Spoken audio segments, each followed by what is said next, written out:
Hi friends, हमने last chapter में देखा था कि हम किस तरीके से बार और कॉलम चार्ट को इंसर्ट कर सकते हैं। इस चैप्टर में हम देखेंगे किस तरीके से हम हिस्टोग्राम और पैरेटो चार्ट्स को इंसर्ट करेंगे। देखिए, हिस्टोग्राम और पैरेटो चार्ट्स थोड़े सिमिलर लगते हैं बार और कॉलम चार्ट की तरह, पर इन दोनों में बहुत ज़्यादा डिफरेंस होता है। बार और कॉलम चार्ट जो होते हैं वो हमारे वॉल्यूम के ऊपर होते हैं, यानी कि वॉल्यूम बेस्ड चार्ट हम बनाते हैं। उसके अंदर यानी कि हमारे पास कुछ वॉल्यूम्स होती हैं, हमारे पास कुछ वैल्यूज़ होती हैं, हम उससे उस डाटा को बार और कॉलम्स के थ्रू रिप्रेजेंट करते हैं। पर हिस्टोग्राम और पैरेटो चार्ट्स में हमारे पास फ्रीक्वेंसी होती हैं, हम फ्रीक्वेंसी वाइज उस डाटा को दिखाना चाहते हैं। जैसे कि आप इस डाटा सेट के अंदर देख पा रहे हैं, मैंने ए कॉलम्स के अंदर मैंने नेम लिए हुए हैं, यानी कि मेंबर्स 1, मेंबर 2, मेंबर 3। बहुत ज़्यादा मैंने मेंबर्स इसके अंदर लिए हुए हैं। इसके अंदर मैंने कितने मेंबर्स लिए हुए हैं, मैंने इसके अंदर देखिए कितनी सारी सीरीज़ है, हमारी बहुत ज़्यादा बड़ी सीरीज़ है और ये सीरीज़ मैंने यहाँ पर ली हुई है। तो अब हम देखते हैं कि इस मेंबर्स के साथ मेंबर्स की हाइट दी हुई है, मेंबर्स के वेट दिए हुए हैं, मेंबर्स की एज दिया हुआ है। अब हम देखना चाहते हैं कि कितने मेंबर्स की हाइट कितनी है, इनकी वेट कितनी है, इनकी एज कितनी है। हम इनको बिन साइज़ के अकॉर्डिंग डिस्ट्रीब्यूट करना चाहते हैं, हम इनका डिस्ट्रीब्यूशन देखना चाहते हैं। तो डिस्ट्रीब्यूशन को डिज़ाइन करने के लिए हमारे पास पैरेटो और हिस्टोग्राम चार्ट्स से बढ़िया कोई ऑप्शंस नहीं होता हमें चार्ट्स में रिप्रेजेंट करने के लिए। अब सपोज कीजिए इतने बड़े डाटा सेट को आप चार्ट्स में किस तरीके से रिप्रेजेंट करेंगे? क्या हम इसे कॉलम और बार चार्ट के थ्रू रिप्रेजेंट कर सकते हैं? नहीं कर सकते। अगर हमारे पास कुछ इस तरीके का डाटा है, आप अपने डाटा के साथ विजुलाइज़ कीजिए कि मेरे पास कुछ डाटा है, हो सकता है वो पॉपुलेशन का डाटा हो सकता है वो वोटर आईडी कार्ड का डाटा हो, या हो सकता है वो कंपनी का डाटा हो कि किसी कौन से आदमी किस कैटेगरी के अंदर, हमारी सैलरी की कैटेगरी के अंदर आते हैं, हम इसको उस तरीके से भी डिस्ट्रीब्यूशन कर सकते हैं। तो अब हम देखेंगे कि हम किस तरीके से इस चार्ट्स का डिस्ट्रीब्यूशन करेंगे। तो डिस्ट्रीब्यूशन करने के लिए सबसे पहले हमें पर्टिकुलर जिस चीज़ का हम डिस्ट्रीब्यूशन देखना चाहते हैं, तो सबसे पहले हम हाइट का डिस्ट्रीब्यूशन देखना चाहते हैं। तो हाइट के डिस्ट्रीब्यूशन के लिए हमने पर्टिकुलर हाइट वाले कॉलम को सेलेक्ट किया और मैं इंसर्ट के ऊपर जाऊंगा, और इंसर्ट के ऊपर जाने के बाद मुझे जो मेरे चार्ट्स हैं, देखिए मेरे जो चार्ट्स हैं, इसके अंदर जो हमारी कैटेगरी है, इसके अंदर एक कैटेगरी दिखाई दे रही है, statics chart, insert statics chart. तो मैंने इंसर्ट स्टैटिक चार्ट्स पे क्लिक किया, तो इसके अंदर मुझे हिस्टोग्राम और मुझे पैरेटो चार्ट्स दिखाई दे रहे हैं। तो मैंने सबसे पहले मैंने हिस्टोग्राम चार्ट लिया, तो जैसे ही मैंने हिस्टोग्राम चार्ट पे क्लिक किया तो मेरा हिस्टोग्राम चार्ट यहाँ पर बन के आ गया। तो इसके अंदर देखिए जैसे कि ये बिन्स दिखाई दे रहे हैं, मैं बिन्स की थोड़ी सी अलाइनमेंट करता हूँ, मैं होम पे गया, मैं इनका थोड़ा सा मैंने रिसाइज करता हूँ आप लोगों को समझाने के लिए। तो देख रहे हैं कि ये मेरे बिन्स यहाँ पर दिखाई दे रहे हैं, तो मेरे बिन्स यहाँ पर डिस्ट्रीब्यूट हो गए। तो इसके अंदर आप डाटा को समझने की कोशिश कीजिए, डाटा सेट क्या बोल रहा है। ये डाटा सेट कह रहा है कि 68 से 69.7 तक मेरे कितने व्यक्ति हैं जिनकी हाइट है, यानी कि जो मेरी हाइट है वो 68 इंचेस से 69 पॉइंट इंचेस तक के 140 पीपल्स हैं जिनकी हाइट 68.69 की सीरीज के अंदर है। तो इसी तरीके से ये बिन डिज़ाइन हो गए हैं, उसके अकॉर्डिंग इसका डिस्ट्रीब्यूशन हो गया है। अब हम इस डिस्ट्रीब्यूशन को अपने अकॉर्डिंग अलाइन करना चाहते हैं, तो मैंने एक्सिस पे राइट क्लिक किया और मैं फॉर्मेट एक्सिस पे गया।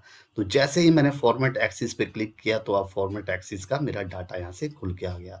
आप इस ऑप्शंस पे जा सकते हैं, आप चार्ट एरिया सेलेक्ट कर सकते हैं, टाइटल सेलेक्ट कर सकते हैं। तो अभी मुझे एक्सिस लेना था तो मैंने एक्सिस ले लिया।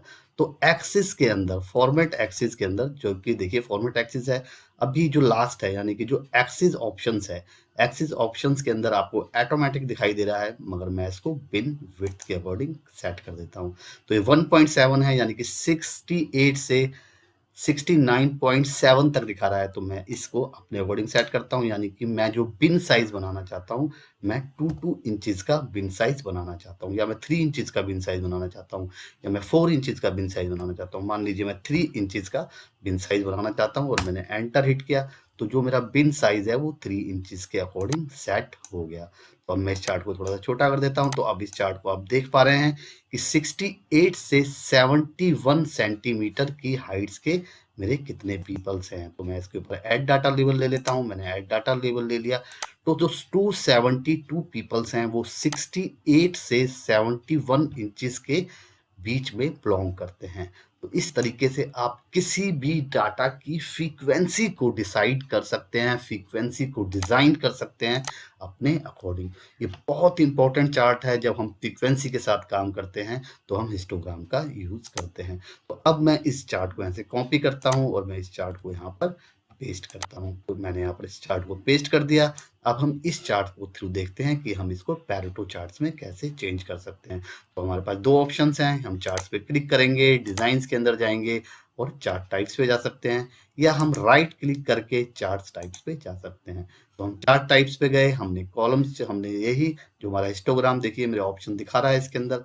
मैंने यहाँ पर हिस्टोग्राम पे, यह मैंने पैरेटो पे क्लिक कर दिया। जैसे ही मैं पैरेटो पे क्लिक करूंगा और तो मेरा ये चार्ट पैरेटो चार्ट्स यहाँ पर डिजाइन हो जाएगा। तो यानी कि उसकी वो फ्रीक्वेंसी का डिस्ट्रीब्यूशन भी दिखा रहा है कि मैंने डिस्ट्रीब्यूशन किस तरीके से किया।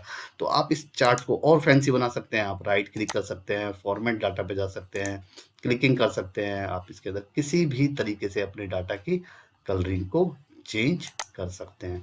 तो दोस्तों अब आपके ऊपर है, आप किस तरीके से इस चार्ट्स को डिजाइन कर सकते हैं। सेम इसी तरीके से मैंने एक हाइट का चार्ट लिया। हाइट के चार्ट लेने के बाद मैं इन दोनों चार्टों को यहाँ से कॉपी करता हूँ। मैंने ये दोनों चार्ट कॉपी किए, मैंने इन दोनों चार्टों को पेस्ट किया और मैं इन दोनों चार्ट्सों को थोड़ा सा नीचे ले आया।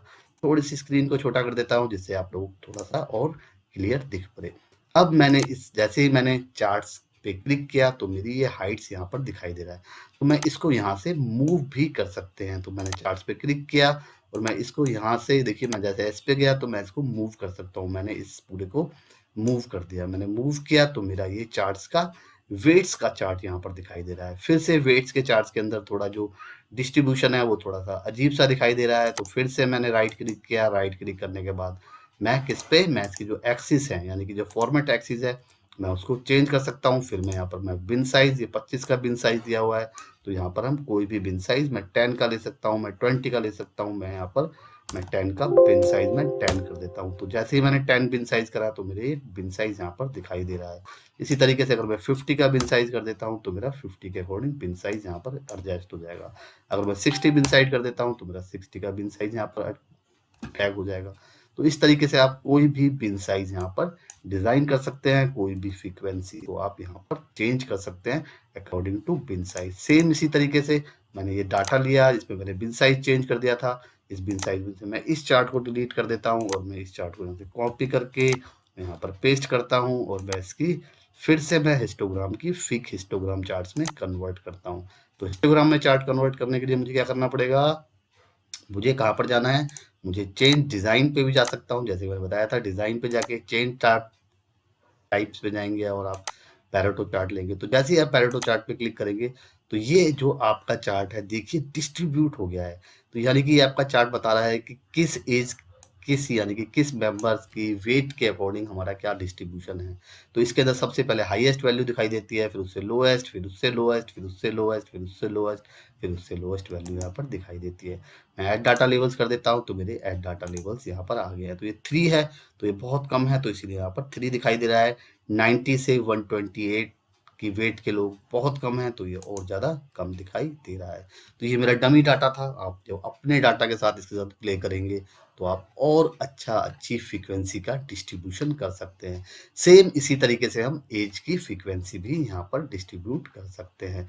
तो एज की फ्रीक्वेंसी को डिस्ट्रीब्यूट करने के लिए मैंने इन दोनों चार्ट्स को फिर से कॉपी किया, या मैं एक ही चार्ट कॉपी कर लेता हूँ।